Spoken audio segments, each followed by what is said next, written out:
안녕하세요. 인투 더 바이블 김영중 목사입니다. 오늘 함께 살펴볼 주제는 교회 예배에 참석하지 않고 가정 예배로 드리면 안 되나요? 꼭 주일에 교회에서 드리는 공예배를 드려야만 주일 성수를 하는 것일까요? 라는 주제입니다. 코로나 바이러스로 많은 교회들이 주일 예배를 온라인 설교, 온라인 예배로 대체하겠다고 발표했는데요. 이에 대한 찬반 여론이 팽팽합니다.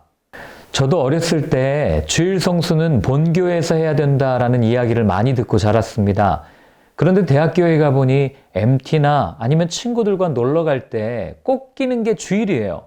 그러니까 주일을 어기지 않고는 친구들과 함께 놀 수가 없는 겁니다. 그래서 몇 번 어겼다가 엄청나게 혼난 기억이 있습니다. 저와 같은 경험을 가지신 분들이 많으실 텐데요.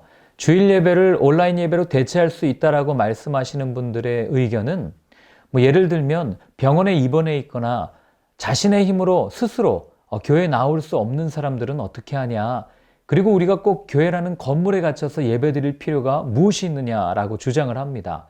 반면에 주일 예배를 온라인 예배로 대체할 수 없다라고 주장하시는 분들은 주일 예배를 깨트릴 경우에 여러 가지 신학적인 문제를 야기한다고 이야기합니다. 주일은 주일답게 지내야 하고 이 교회 예배라고 하는 틀을 깨버리는 순간, 이 공예배를 깨버리는 순간 그것은 예배가 아닌 모임에 불과할 뿐 온전한 예배를 드릴 수 없다라고 이야기를 합니다. 여러분들의 의견은 어떠십니까? 성경은 무엇이라고 이야기하는지 한번 살펴보겠습니다. 성경에서 말하는 예배에 대한 정의를 우리가 알려면 성경이 말하고 있는 예배에 대한 용어들에 대해서 우리가 살펴보아야 합니다. 먼저 구약에서는 크게 두 가지로 나타나는데요. 첫 번째는 샤하이라는 단어예요. 이 단어는 굴복하다, 머리를 숙이다, 엎드리다 라는 뜻으로 구약에만 약 120회 이상 나오는 단어고 내가 무릎을 꿇고 엎드리는 행위를 나타내므로 전능하신 하나님께 순복하는 행위를 말합니다. 두 번째로는 섬긴다 라는 뜻의 아바드인데 이는 하나님을 예배한다는 것은 하나님을 섬기는 행위다라는 것을 알려줍니다. 신약 성경에 나타나는 단어들은 첫 번째로 프로스퀴네오라는 단어가 있습니다. 약 60여 회 정도 나오는데 무릎을 꿇다 또는 허리를 굽힌다라는 존경을 표하는 행위를 나타냅니다. 두 번째로 라트레이아라는 단어입니다. 예수님께서 자신을 유혹하는 사단을 물리치실 때 하셨던 마지막 말씀 기억하십니까? 다만 그분만을 섬기라.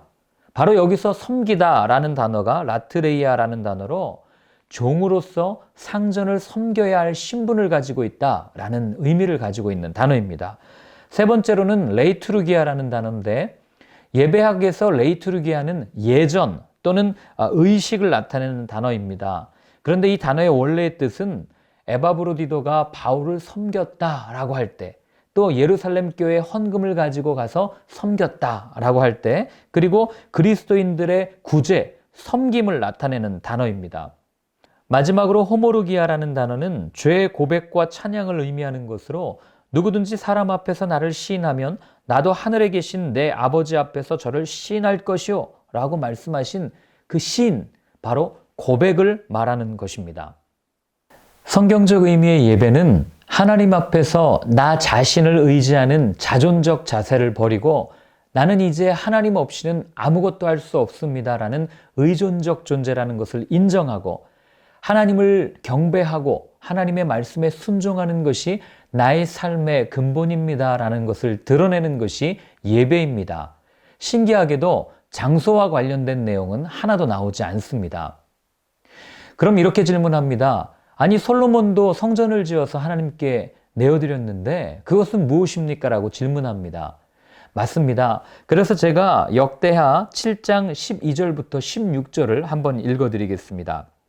밤에 여호와께서 솔로몬에게 나타나사 그에게 이르시되 내가 이미 내 기도를 듣고 이곳을 택하여 내게 제사하는 성전을 삼았으니 혹 내가 하늘을 닫고 비를 내리지 아니하거나 혹 메뚜기들에게 토산을 먹게 하거나 혹 전염병이 내 백성 가운데에 유행하게 할 때에 내 이름으로 일컫는 내 백성이 그들의 악한 길에서 떠나 스스로 낮추고 기도하여 내 얼굴을 찾으면 내가 하늘에서 듣고 그들의 죄를 사하고 그들의 땅을 고칠지라. 이제 이곳에서 하는 기도에 내가 눈을 들고 귀를 기울이리니 이는 내가 이미 이 성전을 택하고 거룩하게 하여 내 이름을 여기에 영원히 있게 하였음이라. 내 눈과 내 마음이 항상 여기에 있으리라. 하나님께서 왜 이 말씀을 주셨을까요? 그 뒷부분에 그 이유가 나옵니다. 바로 하나님의 말씀, 하나님의 규례, 하나님의 법도를 잘 지키게 하기 위해서, 즉 하나님 안에, 하나님 앞에, 하나님의 말씀대로 사는 삶의 중요성을 부각시키기 위해서 주신 말씀이라는 겁니다.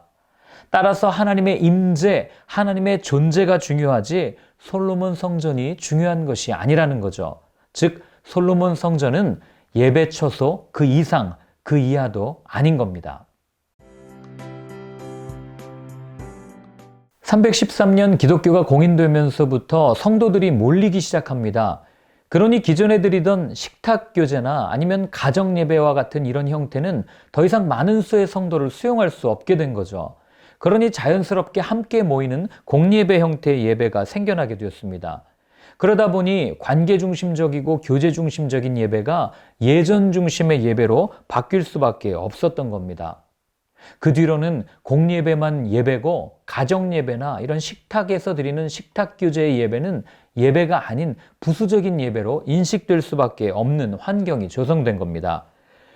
교회 공동체가 생겨나니 당연히 조직이 생겨나고 제도화가 되고 그로 인해 여러 가지 부작용들이 나타나기 시작합니다. 조직에는 당연히 질서가 있어야 되고 그리고 운영돼야 하다 보니 자연스럽게 서열이 생기기 마련입니다. 그런데 그 서열에서 오는 여러 가지 폐해, 부작용들이 생겨나기 시작한 겁니다. 그래서 우찌무라 간조, 김교신과 같은 사람들은 조직과 제도로서의 교회는 더 이상 교회일 수가 없다라고 말을 하면서 무교회주의를 주장하기 시작한 겁니다. 우리가 조금 더 깊게 생각해 봐야 될 것이 예수님과 유대인들의 관계입니다. 예수님께서 이 땅에 오셔서 많은 사람들에게 자신이 하나님의 아들, 메시아라는 것을 기적을 통해서 또는 말씀을 통해서 알려주시고 가르쳐 주셨습니다. 그런데 이를 본 많은 유대인들의 반응, 특별히 바리새인과 사두개인들의 반응은 끊임없이 예수님을 테스트하는 것이었어요. 예수가 하나님의 아들이 맞냐? 이런 의심을 가지고 예수님을 바라본 것이죠. 왜 그들은 그렇게 끊임없이 예수님을 의심했을까요? 오히려 심지어 예수님을 몰랐던 이방인들, 유대인 아닌 다른 사람들 또는 유대인들 중에서도 인정받지 못했던 사람들은 예수님의 기적이나 예수님의 말씀을 보고 예수가 하나님의 아들이 맞구나 라고 인정했는데도 말입니다. 이유는 한 가지입니다. 바로 전통과 율법 수호라는 욕심이 생명과 사랑의 외침을 듣지도 보지도 못하게 만든 겁니다. 어쩌면 오늘을 사는 우리 역시 이와 비슷할지 모르겠습니다. 지난 2000여 년의 교회 역사 속에서 교회가 만들어온 여러 가지 전통들, 예배의 형식, 예전과도 같은 이런 것들에 얽매여서 복음이 전해지고 생명이 전해지는 것에는 관심이 없고 오로지 우리의 것을 지키기에 급급하지는 않은지 한번 생각해 보아야 한다는 겁니다. 예수님 당시 바리새인들, 사두개인들은 사람들이 회복되거나 사람들이 치유되고 사람들이 낫는 것에는 별로 관심이 없었습니다. 그들은 오로지 자신들의 목적, 자신들의 이윤, 자신들의 기득권, 자신들의 이념을 지키기에 급급했습니다. 인간의 종교성을 이용해서 구원이라는 상품을 팔았던 그들을 향해 예수님은 강도라고 표현하십니다.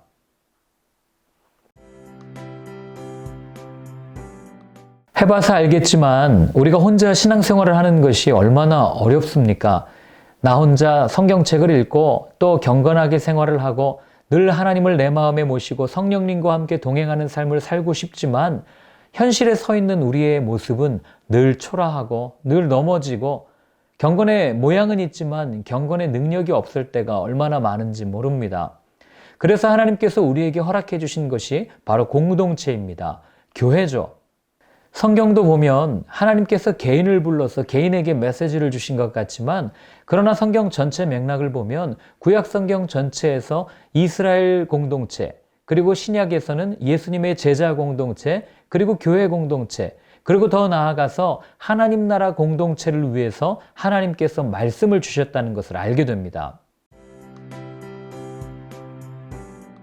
교회가 예수를 그리스도라고 고백하는 사람들의 모임이라면, 그리고 우리 모두가 그리스도 예수 안에서 하나님 앞에 설 수 있는 제사장이라면, 여러분, 우리는 어디에서나 누구의 도움 없이도 예배를 드릴 수가 있습니다. 예배신학자 깁스는 예배를 정의하여 하나님의 은혜를 체험하고 감사한 마음이 넘치는 것으로 하나님의 임재 안에서 영혼이 쉼을 누리는 것이다 라고 하였고, 헉스터블은 예배는 하나님과 신자 사이의 의사소통이다 라고 말합니다.